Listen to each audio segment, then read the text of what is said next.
تا دێت داگیرکاری و زیادەڕەویەکان بۆ سەر زەوی و موڵکی گشتی ڕوو لە زیادبوونە و لە سنووری قەزای چەمچەماڵ لە بەرزایەکانی بانی مەقان بەدەیان 1970 زەوی لەلایەن بەرپرسانی حیزبی و بەشێک لە وڵاتیانەوە داگیر کراوە و خان و باخ و فێلایان لەسەر دروست کراوە.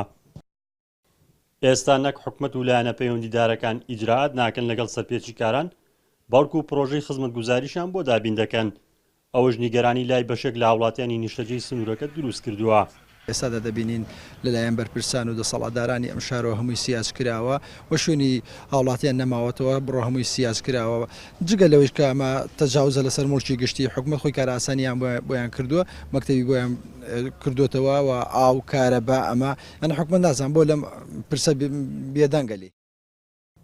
بەپێی ئامارە نافەرمیەکان زیاتر لە 3000 خان و ڤێلا لە بەرزایەکانی بانی مەقان دروست کراوە و هاوڵاتیان و بەرپرسانیش بێبوونی هیچ بەڵگەنامەیەک کڕین و فرۆشتن بەو زەویانەوە دەکەن. پیان ئەڵێن ئەمە وەکو کێشەی مەدەنی نییە بە شێوازێک، بەس ئیتر هیچ شتێکشی نییە، تەنانەت یانی لە ڕووی ڕسمیات و هیچ تاپۆیەک یان بڵێن سەنەدێک نییە، بەس ئیتر زمانی ئەوەی هەیە کە بڵێ ماڵی کەس نەبێ.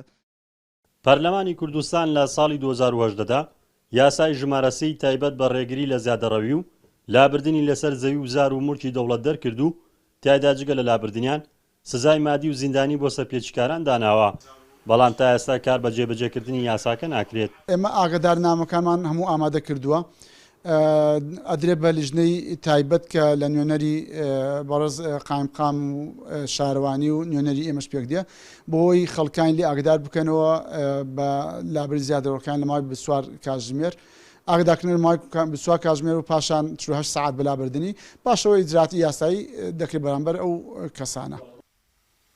لە سنووری بانی مەقان زیاتر لە 10,000 دۆنم زەوی و کشتتوکاڵی حکومی دەستی بەسەردا گیراوە و جگە لەوەش زیادەڕەوی کراوەتە سەر کارەبای نیشتیمانی و هاوکات بە هەزاران بیری سووریش لێدراوە. ڕزگار جەبارێن ئارتی چەمچەماڵ.